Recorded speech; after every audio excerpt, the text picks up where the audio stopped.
Fantastic. All right, let's get started.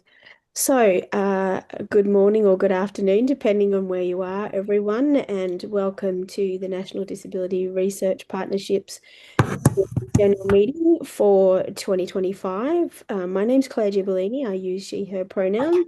I'm the chair of the NDRP, or the National Disability Research Partnership Board, and I'd like to begin the meeting by acknowledging the traditional custodians of the land that we're joining on today, and pay my respects to elders past, present, and emerging.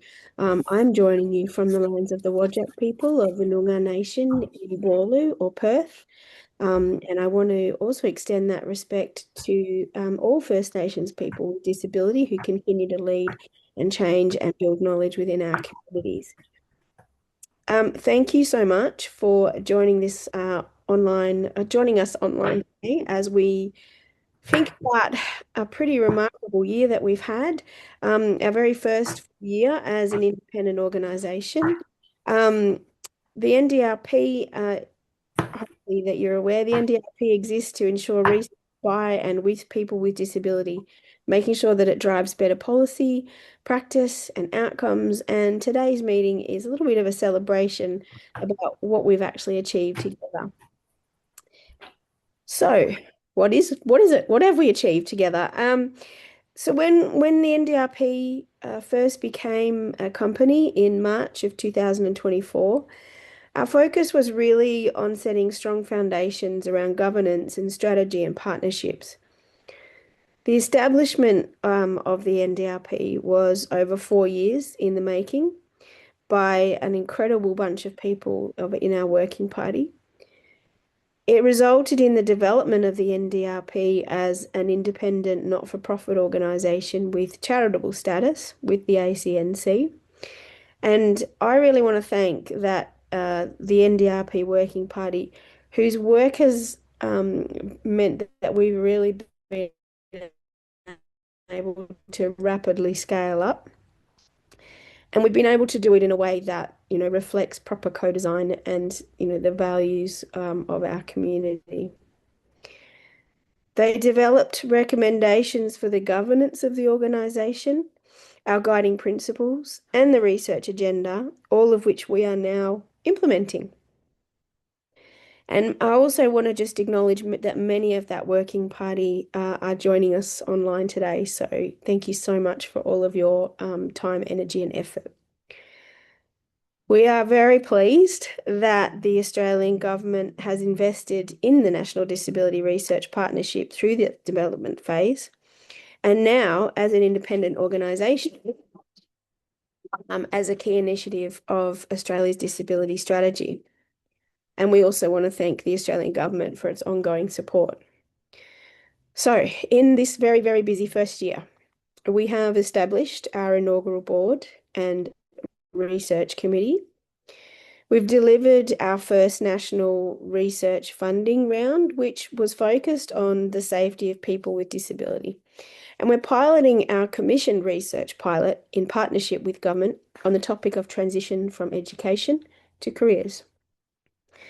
Our board has developed our 5-year strategic plan, which has set out our long-term direction and where we would like to get to for the future. And we've released our very first ever annual report, which captures all of these milestones and the incredible amount of collaboration that sits behind them. I want to really acknowledge my fellow directors and Mary, our CEO, and all of our wonderful NDRP staff, and all of you, our partners, our members, our researchers, our supporters, our allies, for helping us to shape a really strong foundation for the years ahead. So now I'm actually going to pass over to Mary, who is going to deliver the CEO's report for our AGM. Thank you, Mary. Hello, everyone, and so lovely to see you all here today. And thank you, Claire. And I'd also like to acknowledge that I'm coming from Bunurong lands here in Victoria and acknowledge elders past and present, and also acknowledge First People on the line today. So it has been a really pivotal year. The year we shifted from planning to action, and I was delighted to be appointed as the inaugural CEO. I'm incredibly proud of our amazing team, some of whom are here today. And we've achieved a lot in our first year. Together, we've funded 15 disability-led projects across Australia, and I'm absolutely delighted that two of our research teams are here today to talk to you about what they're doing. Um, these projects are funding what usually doesn't get funded. They're funding the co-design of research proposals and the funding of co-design of evidence synthesis. I've been lucky enough to meet some of our funded teams in the last few weeks, and they've all said how useful this funding has been to build genuine partnerships across academia, community organisations, and people with disability. We now, I'm pleased to say, have a stakeholder database of over 4,000 people from organisations, researchers, people with disability through grants, through our grants process, through our events, through our mentoring, and through our networks. And we've launched our first evidence to action series that have been so well received to connect research with policy and community change. And we've had a very high take up and great feedback at our events. We've also made disability-led design and leadership central to our approach, from shaping events and governance to conducting user acceptance testing to make sure our materials are accessible before we go live with things. And accessibility and inclusion remain at the heart of our work, with easy English resources, Auslan interpretation and captioning available at all events. And I'll note Nari put a note in the chat with the URL for the captioning. We are led by people with disability at every stage, ensuring their perspectives guide our decisions and help create spaces that truly reflect their needs. Looking ahead to 2026, we'll continue to strengthen research capacity, launch our round 2 of our research funding program, and the selection of emerging and early career researchers with disability to the Disability Research Leadership Program, and build on our mobilising evidence for action work and approach to ensure evidence not only exists, but is actually used to make real world change. I'll now hand back to you, Claire. Thanks, Mary, and congratulations to you for a wonderful year. Um, but I want to talk a little bit now about what makes these foundations, well, what these foundations, sorry, have made possible. And today we're really delighted to showcase two of our funded research projects. First, we're going to hear from Dr. Charla Daniels-Mays, a proud Aboriginal researcher and educator, whose project is exploring the experiences of Indigenous people with disability in prison, addressing both justice and disability rights. Thank you so much for agreeing to be here today, Dr. Daniel Mays, and we will pass over to you now. Hi everyone. So yes, I'm Shalard Daniels-Mays. I'm a Gomeroi woman, so originally from northwest New South Wales, coming today from the Wurundjeri country here in Victoria, the city of Naarm, or the city of Melbourne, as many more likely know it. So we were very fortunate to get the money to do this project, looking at the experiences and the barriers of First Nations people with disability who experience our prison system. It's a topic well overdue for research, but never really being able to get funding to start that process. It was a hot topic, so to speak, with the Royal Commission, and we've also had the Royal Commission into Aboriginal Deaths in Custody way back in 1991, where there were 339 recommendations, and none of those recommendations had ever been met. And interesting fact is, out of those 339 recommendations from 1991, none of them directly related to women. So we're very conscious of these things. I've worked in criminal justice for many, many decades, so it feels like full circle coming back to this area, but it's, as I said, well and truly overdue. So what we're doing with this is twofold. One is we're doing what's called a rapid review. Now, this is really a methodology, research methodology that is really useful when you haven't got a lot of time, you haven't got a lot of money, and you need information fast. So what we do is we're reviewing documents that are both scholarly, so journal articles or research reports, plus we're also reviewing what's called grey literature. So any reports, annual general meeting minutes, whatever we've come across, we're reviewing all of this stuff published since 2020. So we're trying to keep it as recent as possible so we know exactly what is happening right now. Taking on the lead for that work is a PhD student of my colleague, Dr. Sharon Kerr, and myself, EAU Kasibayu. EAU is with us from Ethiopia, so this project is pretty much global in some ways. He's with us from Ethiopia doing his PhD on the experience of disability in Ethiopia and access to higher education. So we undertake this project under the banner of the bigger project called Black Ability. Black Ability looks generally at the lived experience of Aboriginal and Torres Strait Islander people with disability. It's co-designed, it's co-produced, it's very much about cultural safety, it's very much about disability confidence. It's a 5-year project. So being able to then sort of take what we're learning from Black Ability overall to the work of working with those in prison or having experienced prison has been a real leap forward in knowledge creation. The second part of the project, which is the trickier part, is we're conducting 3 focus groups. And we're working with people who are academics, researchers. We're working with professional people. We're talking with family members, community advocates, legal services, and we're also talking with prisoners and ex-prisoners who have lived experience of disability and the criminal justice system. We're holding our first focus group this coming Monday. We've finally got ethics through because, as you can imagine, ethics for working with Aboriginal people with disabilities is difficult enough, but getting it for then working with prisoners and ex-prisoners has that extra twist of challenge, and we've been able to get that through from the University of Melbourne. We've got 2 more focus groups that are happening in February and March next year. This is allowing us to get word of mouth out there because this is already starting to happen, what we call snowballing. People are hearing about this and want to be involved, so this will give them a chance to do that next year.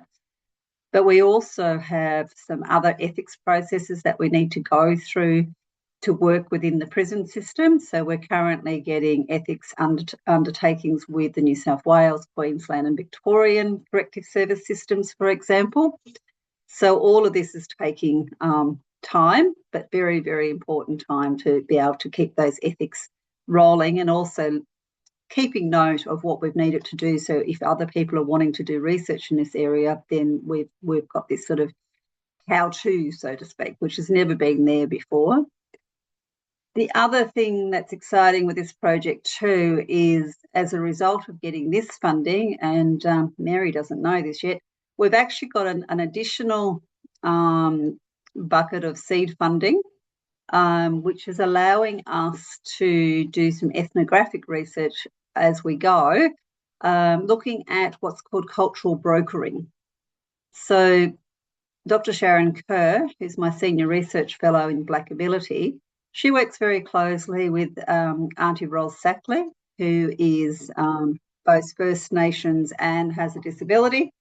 And they've worked together closely for many years. but it's never been documented about how Arnie Rolls works as a cultural broker when working with a non-Indigenous researcher such as Sharon. So it's going to have this research that we're undertaking with our National Disability Research Partnership is going to have that other outcome at the same time. And just one final thing to note before I stop is that we are already working towards bigger funding applications so that we can take the findings of this to a much bigger scale moving forward. And we've had a lot of people put their hands up already to say that they're interested in doing, for example, an Australian Research Council linkage grant or something similar. So it's already having outcomes before we've even got the results. So once we have the results of the focus groups and the rapid review, we'll be able to take that funding process for future programs much further than what we can at the moment. We need to wait for those results. So that's pretty much where we're at. We are moving quite rapidly. We are getting a lot of interest, a lot of the grapevine talking and people coming forward, and we are actually now getting people who have been in the prison system with disability who are now wanting to come and talk with us, which is really important. So right from the ground up is where we're going from. So that's about us, Mary and Claire. Wow. I don't quite know what to say. What a fantastic outcome. What a fantastic start. What a fantastic presentation. Thank you so much. But I'm so excited to see where this can go from here. And congratulations on the great news. But yeah, I'm really looking forward to seeing where this goes next. So thank you so much. Thank you for sharing all of that with us. Can't wait to see the results of everything. And you're right, long overdue, much needed. So really excited that we've been able to support your work. Thank you. Thank you for that. So our next speakers belong to a project called Sometimes I'm Too Safe, Exploring the Dignity of Risk. We are joined by Professor Rhonda Farrar, Ruth Farrar, and Alana Pettigrew from the University of Queensland, who've been funded for this project called Sometimes I'm Too Safe, Exploring the Dignity of Risk. They're exploring the dignity of risk and how safety and autonomy intersect for people with intellectual disability. So I'm going to pass over to them for their presentation. Terrific. Thank you so much. It's a real joy to be here. I'll take a minute or two just while I set up the sharing of the screen and do a few little things behind the scenes. Here we go. Allow me just one more little thing so that I can see everybody. There we are. And I'll just check that Alana and Ruth are okay. Their mics are off and you're all ready to go. Excellent. Well, thank you. It's such a delight to have this honour to speak with you here at this wonderful meeting. So as we begin, I acknowledge that we are coming from the lands of the Turrbal and Yagara people here in Brisbane, and we pay our respects to our Indigenous people here. Shala, thank you for your wonderful work that you're doing, and for the other people, Indigenous people who are on the meeting, and also people coming from various lands around the country. We also acknowledge and pay our respects and remember people with intellectual disability, remembering those whose lives were shortened and impoverished by poor research and understandings of the past. So who's presenting? Well, I'm Rhonda Farragut. Alana Pettigrew is joining us. You might have seen in original notes that Mitch Tui, who was on the writing team, was going to join us, but unfortunately he's very sorry that he can't. But we're delighted that Alana is joining us, because Alana's been a part of the previous project as well. And Ruth Farragut is going to be speaking as well. So we're going to talk about our work with the NDRP, our first project that led into the current grant and planning for our next one.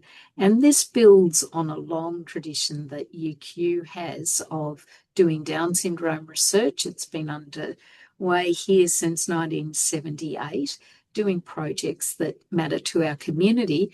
But we're really grateful. I think it's an astonishing and perhaps globally significant innovation that the NDRP has brought, that it provides sustained opportunity to employ people with Down syndrome to pursue projects of interest to them as well. So first grant proposal, I'll hand over to Ruth.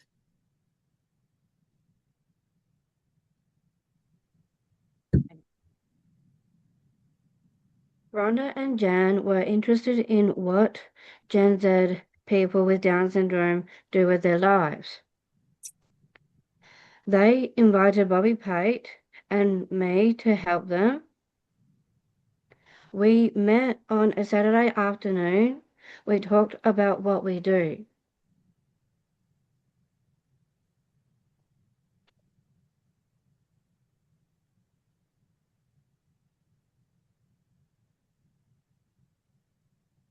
We thought about what research we could do. We chose interviews and focus groups. We helped write the grant with Rhonda and Jan. We were very excited when we got the grant. And now I'll hand over to Rhonda. Okay, so when we got the grant, it was wonderful. And so the first thing we had to do was get underway with training and working with the team. So that involved appointing the team. Down Syndrome Queensland was our partner, and they helped us find applicants with Down syndrome for the research assistant roles. The onboarding process was automated and awful. So it was a very exciting day and long into it when all got their staff cards and we were really underway. And Alana's going to talk with you about a major aspect of our work, which was undertaking field work in various places around Australia. Chris, thank you, Rhonda. The team liked interviewing and asking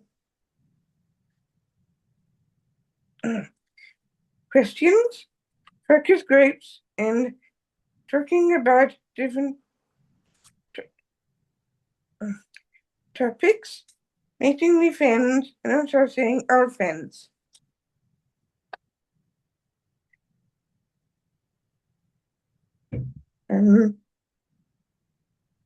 Helping people have their say.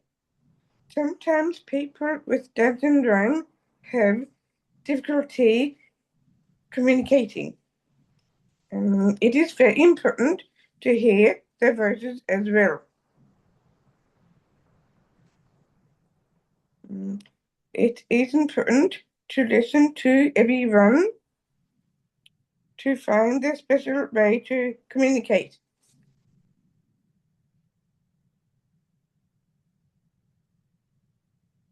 In this photo is me. You can see that I use my hands for an participant could choose his answer.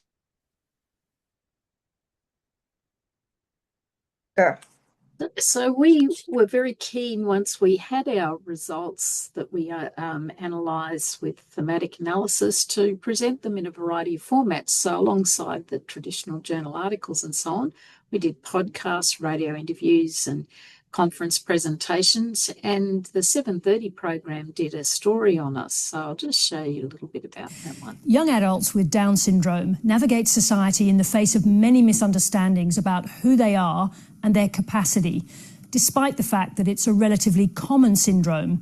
Nearly 300 babies are born with it every... So I tell them that I have a really good life of myself. So I'm 23 years old. I have a job with coffee roasters and paid. Stepping out as a young person with Down syndrome into our world is not an easy task. Researching our work. It is absolutely amazing to me that we have been able to come so far.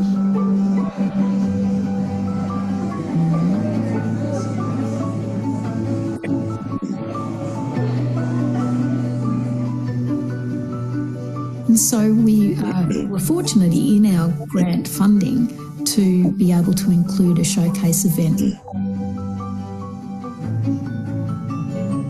This program is believed to be the oldest and the most complete study of its kind anywhere in the world. And here are some quotes. My dream job is to be famous. Now, we heard that a few times. So I just want to say thank you very much to Rhonda and Jan for this opportunity.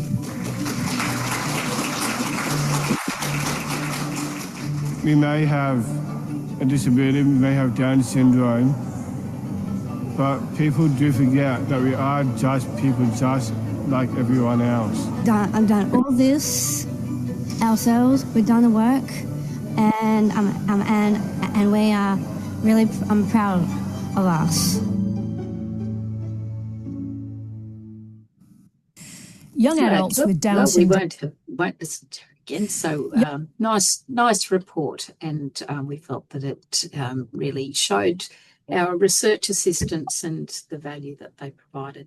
We're looking at our results. We're very aware that there was so much more to explore. We were interested in friendships over distance, the way people were using technology, and we were curious to learn in particular about supports. And it seemed on the surface that perhaps some people were being over-supported, but we needed to explore that more. So that led us to the next project. So Ruth, over to you.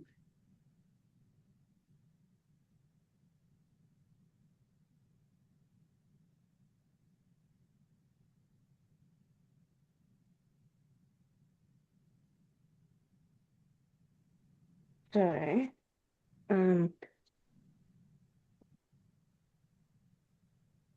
Ruth, Rhonda, Jan, and Mitch partnering with, again, Down Syndrome Australia, Down syndrome and intellectual disability. Queensland, Down syndrome, intellectual disability, Queensland. Yep. And Mitch is new to the writing team. We met him at the World Down Syndrome Congress last year in Brisbane. We wanted to be a researcher. Yeah, it was great to invite him in, wasn't it? So what we've done so far in our project,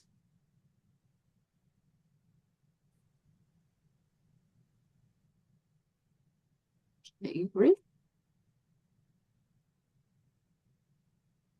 Okay, so I'll Ruth, you going to do this bit? Appointed staff. So who are our research assistants?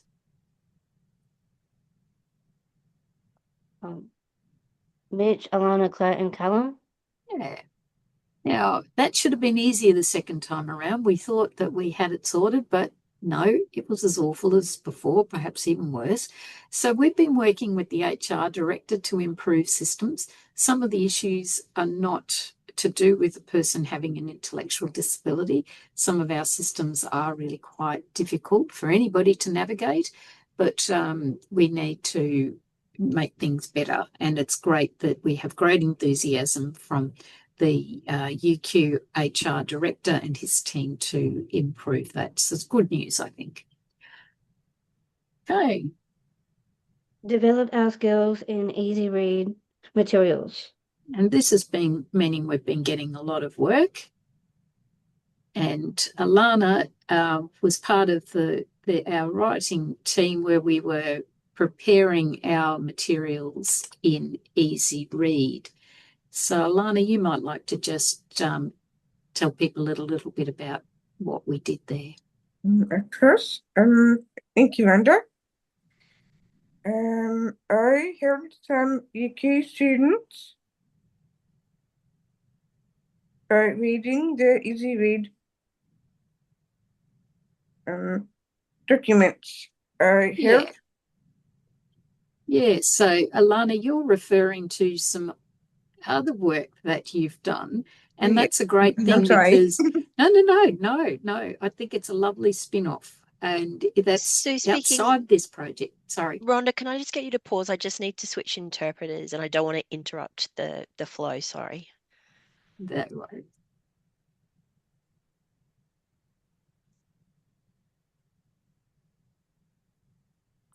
Thank you.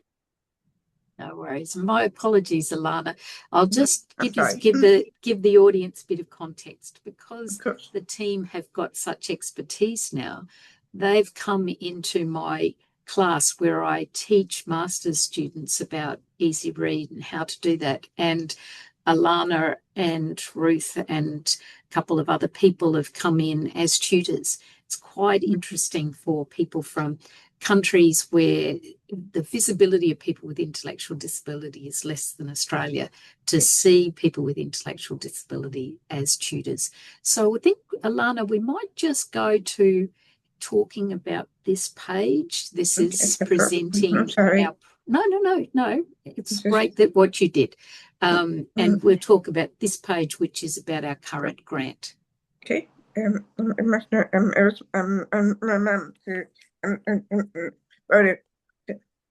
That's good.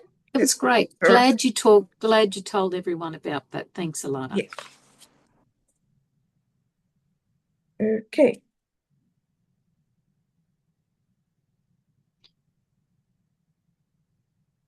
Can you see what's on the screen there?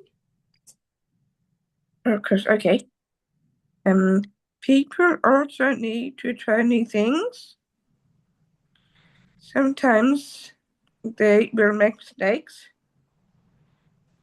They can learn from mistakes.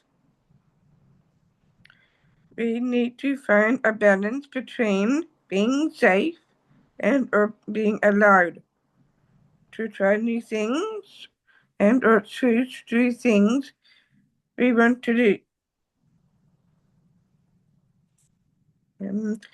We want to help parents, support workers, and friends to know how to let people with intellectual disabilities to take risks but still be safe. Thanks, Alana. And so planning our next grant, we are busy doing a literature review and we need to find out what other people know about this topic. Talking about the contexts where safety and risk are important. Understanding risks as making mistakes or getting into trouble.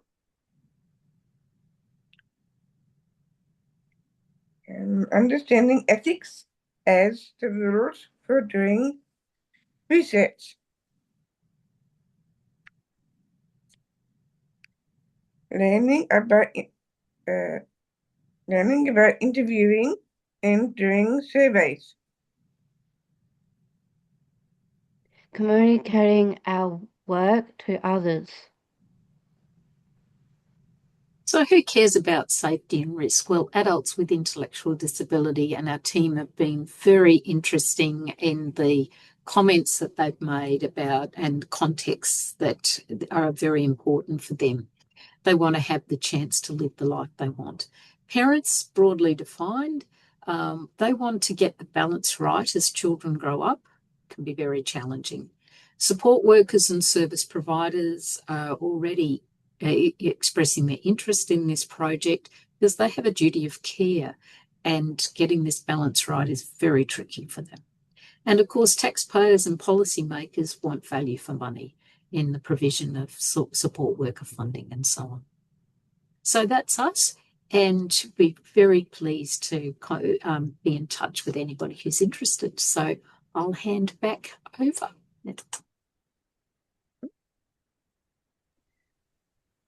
Thank you so much, team. That was a fantastic presentation, and I'm really excited to hear what comes from your research. Really, I've seen a few of my bosses in that news report, so that was really made me quite happy. But yeah, it's really an interesting results. So thank you so much, and thank you for coming along to our AGM today. We're now going to take a short 5-minute break before we move to the, I guess, not so exciting formal AGM bits. So please stay connected. We will resume it at, well, it's not in 5 minutes time, wherever you are from around the country. I'm not even going to try with this many time zones in Australia at the moment. But yeah, thank you again to our guest speakers for reminding us why this work matters, why we're here, who we're here for. Please stay on the line for the next exciting bit, but we'll see you in 5 minutes' time. So my name is Simon O'Neill. I'm the virtual CFO for NDRP. Thank you for having me. I'm just going to quickly give a little presentation. Not quite yet. What's your turn? No, we just got a couple other things to do first, Simon. Sorry. My apologies. No, you're right. So welcome back, everyone. We are now going to move to the more formal part of the meeting.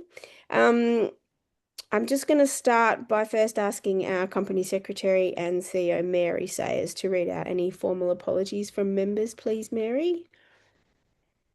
Oh, is Mary back?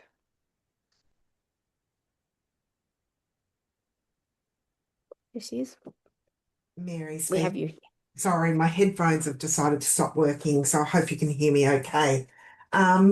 So we had formal apologies received from Bruce Bonahady, who provided a proxy form, Christina Ryan, Gwyneth Llewellyn, Gordon Duff, Lorna Helen-Han, and Anne Kavanagh. Quorum for this AGM is at least 25% of members. We have 20 members, so we need 5 members in attendance, which we do have, so we've achieved quorum for this AGM. Fantastic, thank you. And we'll have the formal apologies noted in the minutes. On to the next item, minutes from our previous AGM. They were circulated to our members.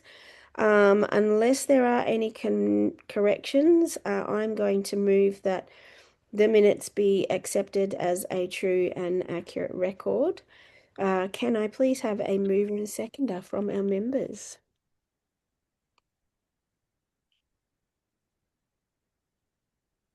Where are our members? I can't see. So I've got Karen. Thank you. Karen is a mover. And Elizabeth has seconded. Thank you so much. Rhonda, if you want to stay, you're most welcome to, but you're also welcome to leave if you'd like.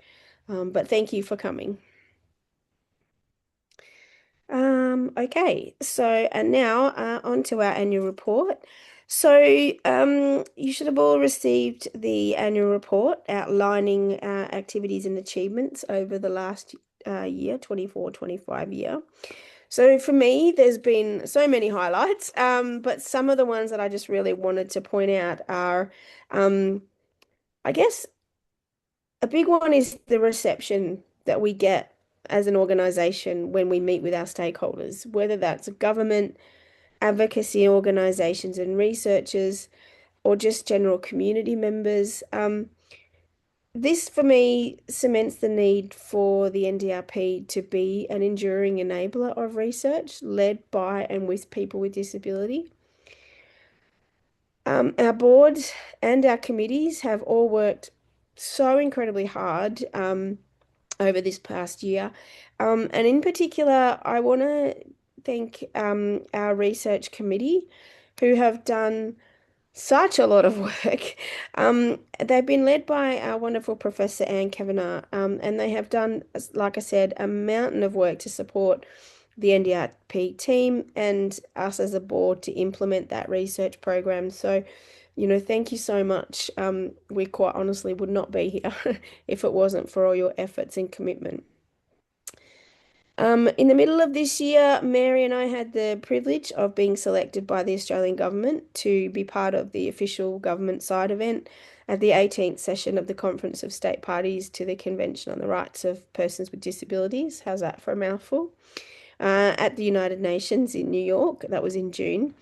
And together with Luke Nelson and Catherine McAlpine from Inclusion Australia and Robin Shannon and Hope Peasley from the Australian government, we were able to showcase how we as an organisation, along with the National Disability Data Asset, are working and having a strong commitment to research and data led by and with people with disability in Australia.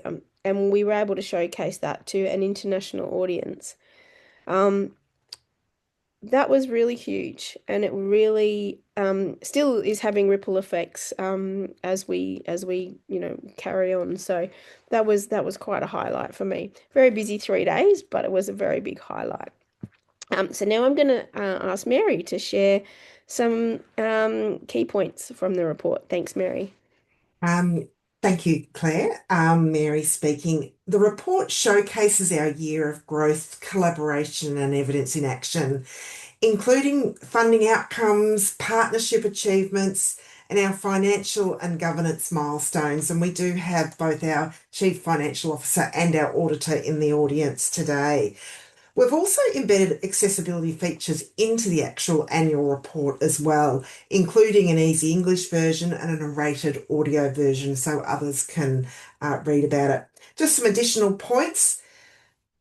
A real highlight for me was the quality of the 93 applications that we had for our round one research funding.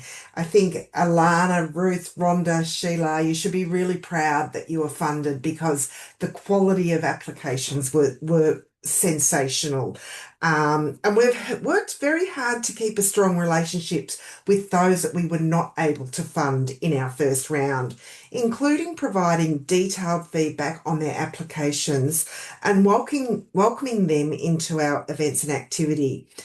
As we say amongst our team, even if you were not funded, you're still part of the National Disability Research Partnership, and that's why we have the P in our name, the partnership piece. And we want to partner with everyone who's involved with the NDRP. Our communications reach has been pretty spectacular, and Sally Belford isn't working today, our communications lead, and it's really showing the appetite for the National Disability Research Partnership. And I mentioned our evidence to action events as well, but we're really interested that evidence does not just sit on the shelf, but it's leading to meaningful change.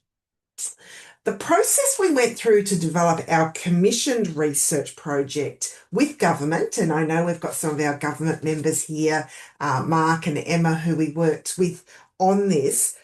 Really, we've learned a lot and really grateful for the partnership we've had with the Australian government as they've worked with us so that they had a broad idea of the research topic they were interested in, but through a lived experience review of what people with disability had said through the Royal Commission, through the NDIS review, and through liaising with government officials, disability advocates and researchers, we were able to land a really highly targeted piece of research which focuses on what young people with disability need to transition from education to meaningful careers.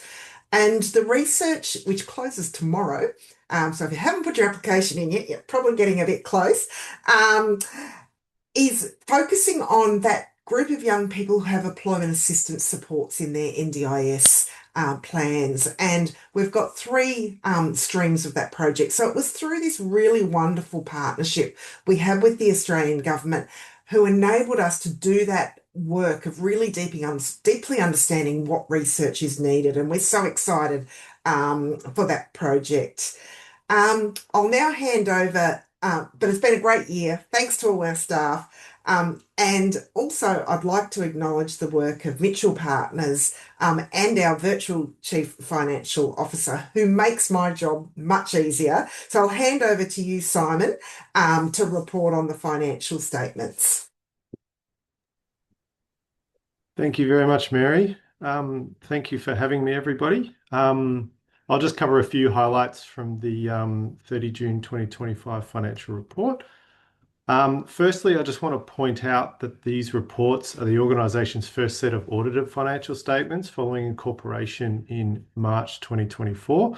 So there's no prior year comparatives, and the period for income and expenses shown is actually 16 months, not just the standard 12. NDRP is in a wonderfully strong financial position at 30 June 2025. There was significant Commonwealth Government funding of almost 14 million received upfront to establish and operate the organisation over multiple financial years. The other main revenue item for the year was interest income of 373,000. And there was some expenses incurred, the main expense items being employee benefits expenses, professional fees, and research expenses. It's important to note that with all of the funding received upfront and recognised in accordance with accounting standard AASB 1058, which is income for not-for-profit entities, that the surplus this year will effectively be drawn down on in future years, i.e. we're going to be recognising losses as the significant research or grant expenses are incurred. But the surplus of almost 13 million obviously sets up the organisation really well for those future years. The balance sheet is fairly straightforward. I don't think there's too much to comment on there. For an organisation like this, it's very clean. And the audit outcome, obviously with Adrian in the room as well, the audit outcome was an unmodified or clean audit opinion for the financial report. And a big thank you to the NDRP staff and the auditors, AFS, for making it a very simple and straightforward process this year. Back over to you, Claire, or straight to Adrian?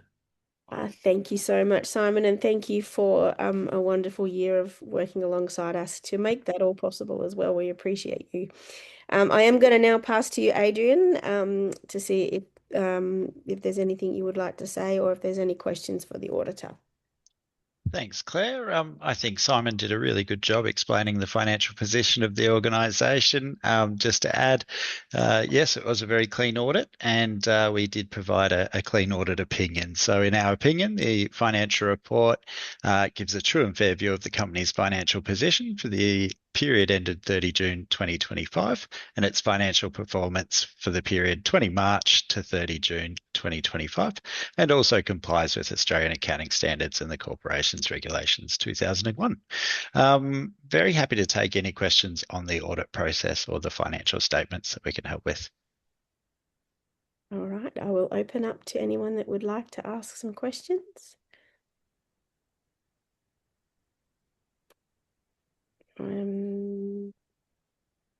Because I can't see the whole screen, so I'll just check.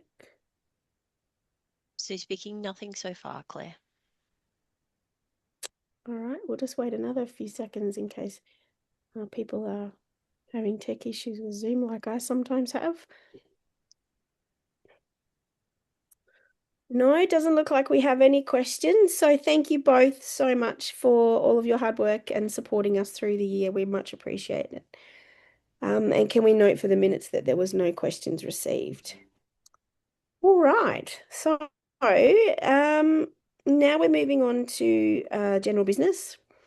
Before I move on to the resolutions, I just would like to invite any of our members for questions or comments regarding the operations or the strategic direction of the NDRP. See if there's any questions.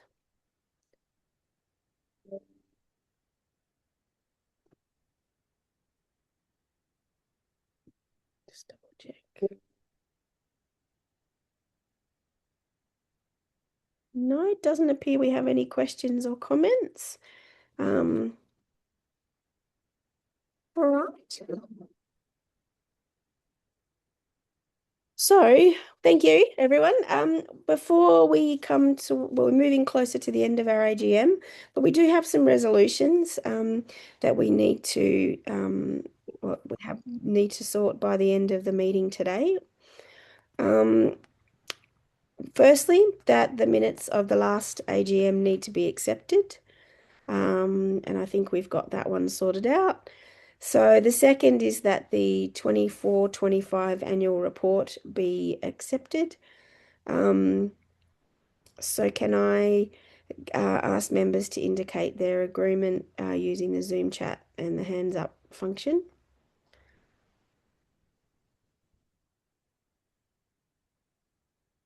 So I've got some hands appearing.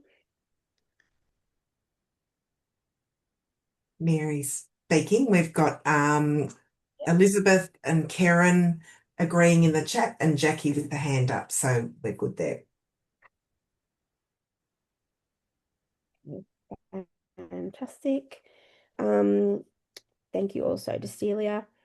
And can I get the next resolution is that the audited financial statements for the year ending 30th of June 2025 be accepted. Also using the Zoom chat or hands up function, waving at people. And we've got Karen agreeing, Jackie, Chloe, Great. Elizabeth, and Alana. Yep. Fantastic. All good. Okay, now I've just realised that I've made a boo-boo. I do need to have the minutes of the last AGM also accepted. I know I've said we did that already, but that was just the moving and seconding. I will get there. So can I also have the resolution that the minutes are accepted from the last AGM? Yep, looks like we have that as well. We've got just for the minutes, we've got Elizabeth, Karen, Jackie, and we've got a majority. That's great. Thank you. Fantastic. Thank you, everyone. All very pleased to say that all three of those resolutions are carried. So, I guess from me, that sort of is really bringing us to the end of our AGM for this year. I want to thank everybody who's joined us today. I know that AGMs are not always the most exciting thing, but they are a very important part of our governance and our accountability. I want to thank all of our speakers who, for me personally, have really shown me that we're on the right track and this is why we're here. So thank you so much for that. To all of my fellow board members, thank you for an amazing year. To our wonderful staff and all of our members, it's been a big year. It's been a challenging year in an ever-changing landscape, and so I really, really appreciate the input from each and every one of you. I'm looking forward to the next year where we start to deepen our partnerships and continuing to mobilise those evidence for action, and continue to embed ourselves into the research landscape. So thank you all. Yeah, I'm very, very proud to be part of the organisation. That actually does, though, conclude this year's AGM. Sorry, I will also just say thank you as well to Adrian and Simon for all their hard work again. This does conclude our AGM of the National Disability Research Partnership for 2025. The recording and the Easy English summary will be available on our website shortly. And thank you, everyone. We are officially closed.